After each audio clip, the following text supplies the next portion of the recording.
అందరికీ నమస్కారం. భారతీయ సనాతన ధర్మం గురించి, ప్రాచీన దేవాలయాల గురించి ఎంతో పరిశోధన చేసి ఈ యూట్యూబ్ ఛానల్ని మీకు అందిస్తున్నాం.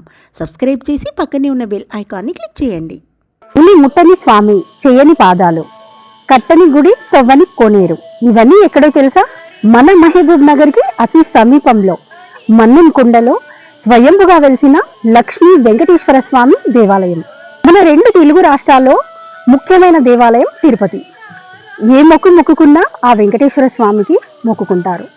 తిరుపతికి వెళ్ళలేని వాళ్ళు తెలంగాణలో ఆర్థిక ఇబ్బందులు కావచ్చు, వయసు పైబడి అనారోగ్య సమస్యలు కావచ్చు, ఒకవేళ తిరుపతికి వెళ్ళలేని వాళ్ళు ఈ మన్నెంకొండ వెంకటేశ్వర స్వామి దేవాలయాన్ని దర్శించుకుంటారు, మొక్కులు చెల్లించుకుంటారు. ఈ దేవాలయాన్ని మరో తిరుపతిగా భావించి మొక్కులు చెల్లించుకుంటారు. ఎంతో అద్భుతమైన దేవాలయాన్ని ఈరోజు మనం దర్శించుకోబోతున్నాం. స్వామివారి మీద అలిగి అమ్మవారు కొండ కిందకి వెళ్ళిందో, ఆ అలివేలు మంగ మీద అలిగి స్వామివారు కొండపైకి వచ్చారో తెలియదు, కానీ కొండపైన స్వామివారు, కొండ కింద అలవేలు మంగ. ఈ అలకకు కారణం ఏంటి, ఈ చరిత్ర ఏంటి, ఇప్పుడు మనం తెలుసుకుందాం.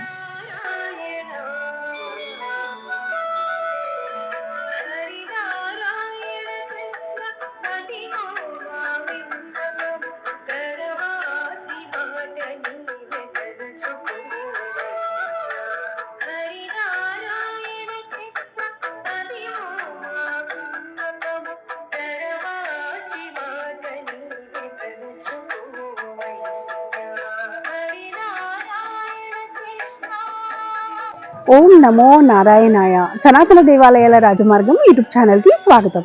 మరొక అద్భుతమైన దేవాలయంతో మీ ముందుకు వచ్చాను. ఈరోజు తెలంగాణ తిరుపతి అయిన మన్నెంకొండ శ్రీ లక్ష్మీ వెంకటేశ్వర స్వామి దేవాలయం దగ్గర ఉన్నాను. ఈ దేవాలయాన్ని ఎలా చేరుకోవాలి, దేవాలయం యొక్క ప్రాముఖ్యత ఏంటో తెలుసుకుందాం.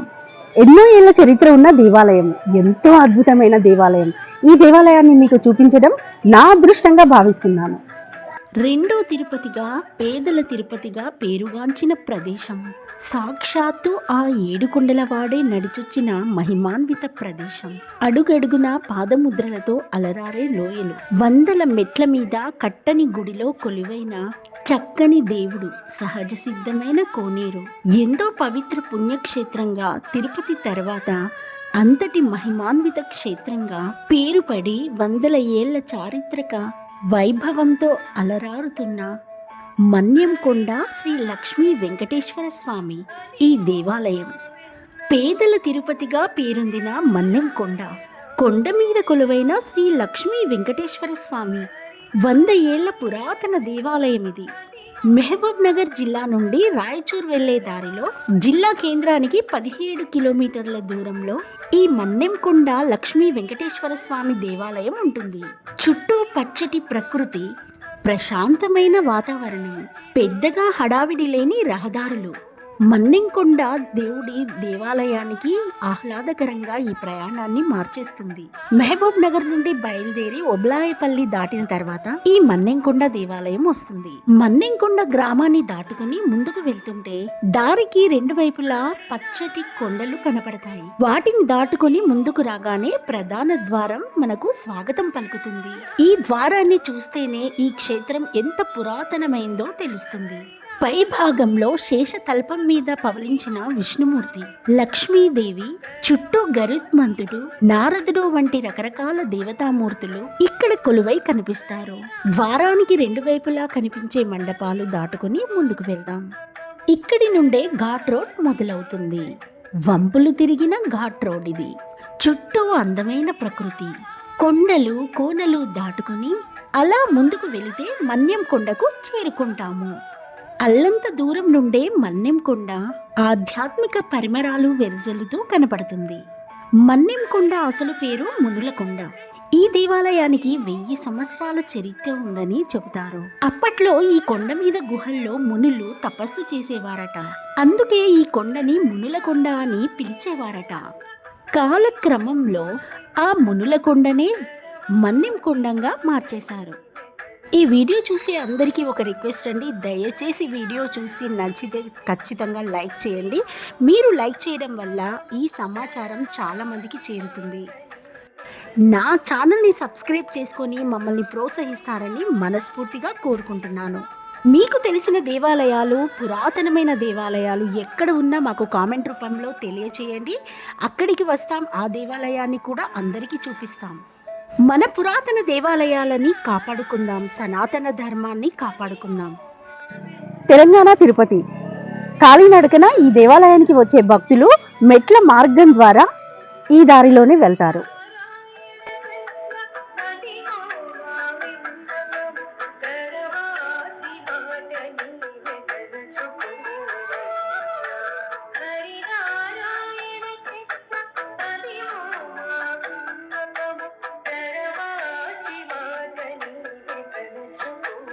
మెయిన్ రోడ్డు మీద ఆర్చ్ దగ్గర నుంచి ఈ దేవాలయానికి సుమారుగా 4 కిలోమీటర్లు ఉంటుంది.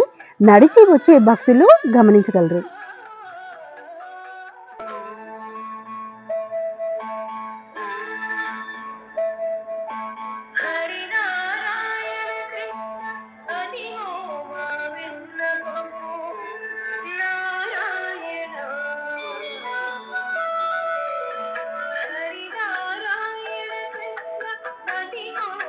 మన్నెంకొండ క్షేత్రానికైతే వచ్చేసాం. ఈ దేవాలయం దగ్గరికి రాగానే ఎంత అద్భుతంగా ఉందంటే చెప్పలేనంత ఆనందంగా ఉంది ఈ దేవాలయాన్ని చూస్తే.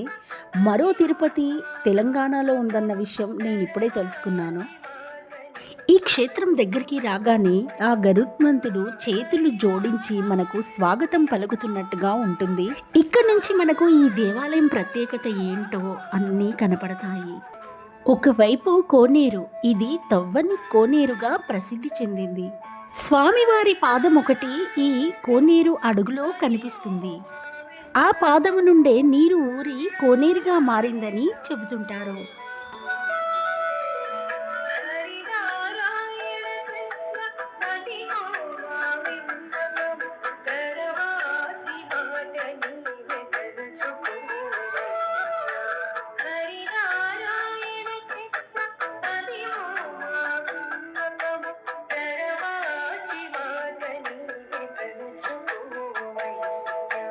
ఈ కోనేరుకు ఒక పక్కన లక్ష్మీ వరాహస్వామి దేవాలయం కనిపిస్తుంది.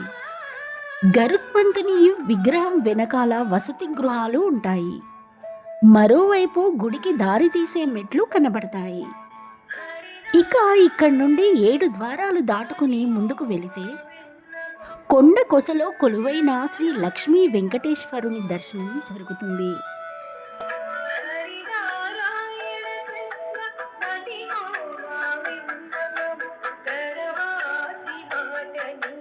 ఈ ప్రధాన ద్వారానికి ముందు వైపు చిన్న మండపం కనిపిస్తుంది.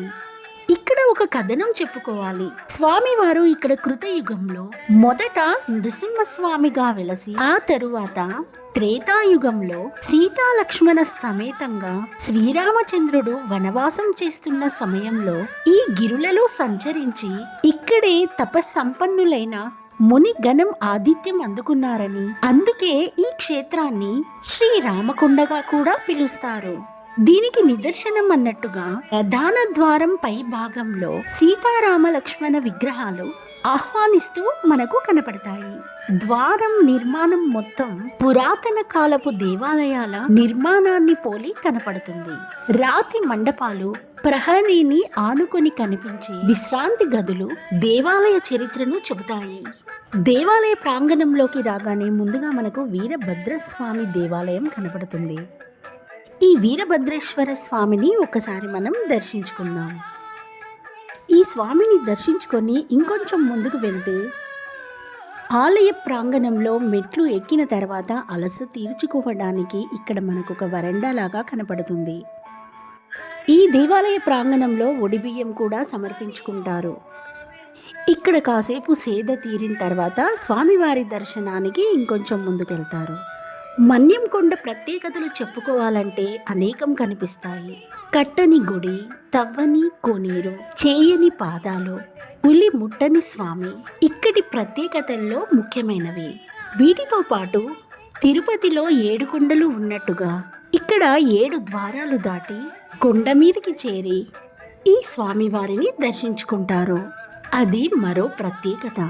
తిరుపతికి వెళ్ళి దర్శించుకోలేని వాళ్ళు ఆర్థిక స్తోమత లేక లేదా ఆరోగ్యం సహకరించక తిరుపతికి కోరిక కోరుకొని మొక్కుకున్న వాళ్ళు, ఆ కోరిక తీర్చలేని వాళ్ళు ఈ దేవాలయానికి వచ్చి ఒక రోజు ముందు అలవేలు మంగ క్షేత్రంలో నిద్ర చేసి తెల్లవారుజామున ఈ స్వామివారిని దర్శించుకుంటారు, మొక్కులు తీర్చుకుంటారు. ఈ దేవాలయంలో పుట్టు వెంట్రుకలు కానీ, ఒడిబియ్యాలు కానీ, పుట్టినరోజు వేడుకలు కానీ, పెళ్ళిళ్ళు కానీ ఘనంగా జరుపుకుంటారు. తిరుపతికి వెళ్ళి దర్శించుకోలేని భక్తుల కోసం వెంకటేశ్వర స్వామి ఇక్కడ వెలిశాడని భక్తుల నమ్మకం. అంతేకాదు తిరుపతికి ఉన్నట్టే ఇక్కడ ఘాట్ రోడ్డు ఉంది. తిరుపతిలో 7 కొండలు ఎక్కి వెళ్ళాల్సి ఉంటే మన్నెం కొండలో 3 కొండలు ఎక్కి 7 ద్వారాలు దాటి ఈ దేవుణ్ణి దర్శించుకుంటారు. శ్రీరంగం దగ్గరలోని అలహరి గ్రామ నివాసి అల్లహరి కేశవయ్య కలలో శ్రీనివాసుడు దర్శనమిచ్చి తాను ఇక్కడ కొలువై ఉన్నానని వచ్చి సేవించాల్సిందిగా చెప్తాడట. అప్పటి నుండి అలహరి కేశవయ్య కుటుంబ సమేతంగా ఈ మన్యం కొండలో స్థిరపడ్డాడు. ఆయన వంశీయుడే హనుమద్దాసు. స్వామివారికి గొప్ప వాగ్గేయకారుడు.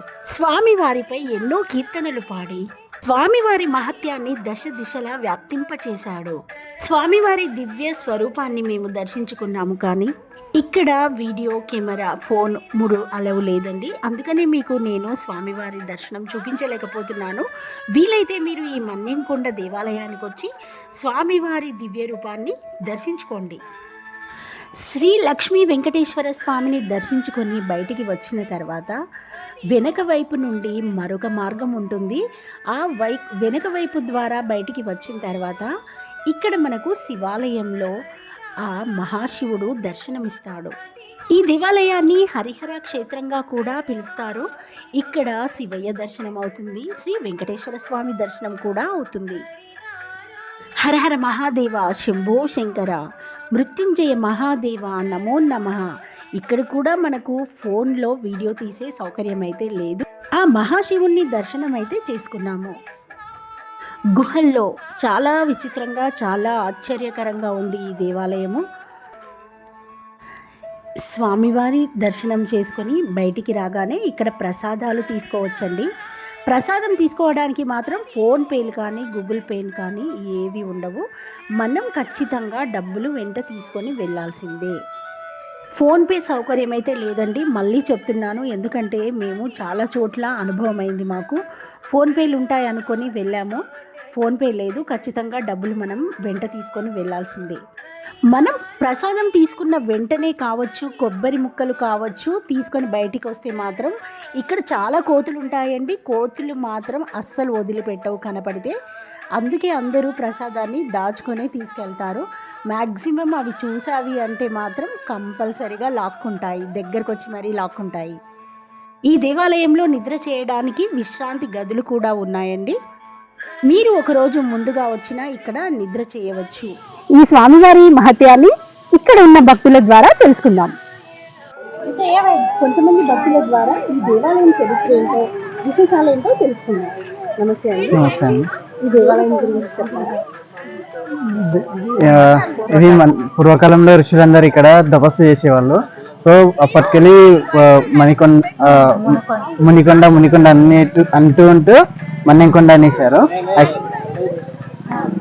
యాక్చువల్గా ఇది అంటే తెలంగాణ తిరుపతి. ఇది మనం తిరుపతి వెళ్తాం మనం, కాకపోతే అక్కడ వెళ్ళాలనే టైం దొరకదు. సో అక్కడ వెళ్ళని వాళ్ళు ఇక్కడ వచ్చి దర్శనం చేసుకొని వాళ్ళ కోరికలు ఏమైనా ఉంటే ఇక్కడ తీసుకొని వెళ్ళిపోతారు. ఇక్కడ పుట్టెంటికలు అంటే మేము చిన్నప్పటి నుంచి వస్తాం, ప్రతి సంవత్సరం వస్తాం. సంవత్సరానికి 2 సార్లు అయినా పక్కా వస్తాం, వచ్చి దర్శనం చేసుకొని వెళ్ళిపోతాం. కింద మనకు అలివేలి మంగ దేవాలయం ఉంది. అక్కడ 1 నైట్ అక్కడ అంటే పుట్టెంటికలు తీసేటప్పుడు అక్కడ నైట్ స్టే చేసి మనం ఒక నైట్ స్టే చేసి పైకి వచ్చి దర్శనం చేసుకొని వెళ్ళిపోతాం. ఎన్ని సంవత్సరాలుగా చరిత్ర? 600 years అని అనుకుంటున్నాను. ఇక్కడ బ్రహ్మోత్సవం జరుగుతుంది. లక్షలాది మంది వస్తారు ప్రతి సంవత్సరం రథోత్సవం. స్వామివారు కింది నుంచి ఇక్కడ పైకి నడుచుకుంటూ వచ్చారు. వారి ఆధారంగా మనకు అక్కడ స్వామివారి పాదాలు కూడా ఉన్నాయి. అక్కడ వెళ్ళి మనం పాదాలు కూడా దర్శనం చేస్తాం. నా పేరు ప్రదీప్ కుమార్, మాది మహబూబ్నగర్ లోకలే. వీళ్ళంతా మా ఫ్యామిలీ మెంబర్స్. నా పేరు అనురాధ, మాది మహబూబ్నగర్ లోకలు. అయితే ప్రతి సంవత్సరం ఇక్కడ మన్నెమకొండకు మేము మొక్కు తీర్చుకోవడానికి వస్తుంటాము. మా పిల్లల పుట్టెంటికలు కూడా ఇక్కడనే తీసినాము. మా మనమడు మనవరాలు కూడా ఇక్కడనే తీసినాము. ఇప్పుడు కూడా పుట్టెంటికలు తీయడానికి వచ్చినాము. అయితే పుట్టెంటికలు తీయడానికి మేము ఒక రోజు నైట్ నిద్ర ఇక్కడ అలవేల్మంగ దగ్గర చేసి ఉదయం వచ్చి ఇక్కడ పుట్టెంటికలు తీసి స్నానాలు చేసి దర్శనం చేసుకొని వెళ్ళిపోతాము. అయితే ఇక్కడ వెంకటేశ్వర స్వామికి మనం ఏం మొక్కుకున్నా కూడా అవి అయితే ఖచ్చితంగా అవుతాయి. మాకు ఇల్లు కావాలని మేము మొక్కుకున్నాము. మాకు ఇల్లు కూడా అయింది. మాకేమన్నా బాధ వస్తే కూడా వెంకటేశ్వర స్వామికి మొక్కుకుంటాము. మొక్కుకొని ఒక సంవత్సరంలో ఒకసారి కాదు 2 సార్లు 3 సార్లు కూడా మేము వచ్చిపోతాము. మా బాధ మాకు సంతోషం అనిపించినప్పుడు వచ్చి పోతాము. అయితే ఇక్కడ కొత్తగా పెళ్ళైన పెళ్లి పిల్లగాడు కూడా వాళ్ళు కూడా వస్తారు, పుట్టెంటికలకు వస్తారు, దర్శనం చేసుకునికి వస్తారు. ఇక్కడ రథాలు ఇది జాతర అవుతుంది సంవత్సరం లక్షల మంది వస్తారు. ఇక్కడ అన్నదానం కూడా జరుగుతుంటుంది. ప్రతి శనివారం జరుగుతుంటుంది. ప్రతిరోజు జరుగుతుంటుంది. టిఫిన్ భోజనం అవి కూడా ఉచితంగానే ఉన్నాయి. అంటే తిరుపతికి మొక్కుకున్న వాళ్ళు కూడా చాలా మంది ఉంటారు. డబ్బులు లేక పోలేని స్థితిలో ఉన్న వాళ్ళు ఇక్కడ మన్నెంకొండకు వచ్చి ఆ మొక్కు తీర్చుకుంటారు. ఎందుకంటే అది ఉంది, మనీ ఉంటే మన్నెంకొండ తీర్తే తిరుపతి అని ఉంది. డబ్బులు ఉన్న వాళ్ళు తిరుపతి పోతారు. డబ్బులు కొంచెం మధ్యతరగతి వాళ్ళు ఇక్కడ వస్తుంటారు. అంటే ఇక్కడ మహబూబ్నగర్ జిల్లా వాళ్ళే కాదు, ప్రతి కర్ణాటక నుండి, హైదరాబాద్ నుండి, ప్రతి దిశల నుండి ఇక్కడ వచ్చి మొక్కులు తీర్చుకుంటారు. మాకు వెంకటేశ్వర స్వామిది మాకు మంచిగా అనిపిస్తుంది. ఫస్ట్ ఇక్కడ వచ్చే రోడ్డు గిట్టంగా లేకుండా మొత్తం గుట్టలే ఉండే 3 కొండలు ఇవి. అయితే మునులు తపస్సు చేసేవాళ్ళు. అప్పటి కాలంలో మునులు తపస్సు చేసుకుంటా మునికొండ అని పిలిచేవాళ్ళు జనము. అట్లా పిలుచుకుంటూ మన్నెంకొండ అని వచ్చింది. దీనికి చరిత్ర ఫస్ట్ మునుల కొండ పోయి మన్నెంకొండ అని వచ్చింది. ఇప్పుడు రోడ్లు గిట్ట అన్ని మంచిగా అయినాయి, సౌలత్ కూడా మంచిగా అయినాయి. ఆ షెడ్లు గిట్టంగా వేసిండ్రు ఉండడానికి జనానికి. ప్రతిరోజు వస్తూనే ఉంటారు, నిద్రలు చేస్తూనే ఉంటారు, దర్శనాలు చేసుకొని పోతూనే ఉంటారు. రోజుకు భక్తులు ఎక్కువ అవుతున్నారు. ఇక్కడ డెవలప్మెంట్ కూడా మంచిగా అవుతుంది గుడిది. ఇక్కడ టిఫిన్లు కూడా భోజనాలు కూడా ఫ్రీగా పెడుతున్నారు. ఆటోల వసతి కానీ ఏది కూడా మాకు మంచిగా ఉంది. ప్రతి భక్తుల కూడా ఇది చూసిన తర్వాత ఈ గుడి ప్రాంగణం ఇది మొత్తం చూసిన తర్వాత మీరు కూడా వచ్చి దర్శనం చేసుకొని పోవాలని కోరుకుంటా ఉన్నాం. గోవింద గోవింద. నమస్తే, నా పేరు సరిత, మా ఆయన పేరు శ్రీపద్రావు. మాకు పెళ్ళైన కొత్తలో బండి ఉండేది, అది హాస్పిటల్ దగ్గర ఎవరో తీసుకెళ్ళిండ్రు. మేము స్వామివారికి మొక్కుకున్నాము.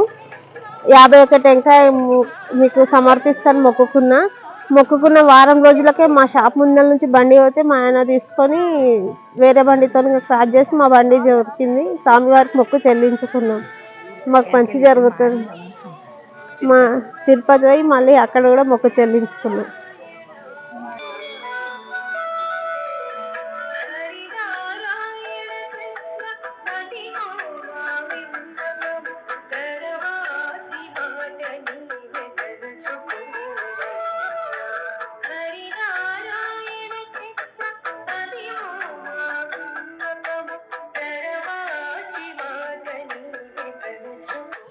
ఈ దేవాలయం చాలా అద్భుతంగా ఉంది. ఎంతో మంది భక్తులు వస్తున్నారు, వేలాదిగా లక్షలాదిగా వస్తున్నారు.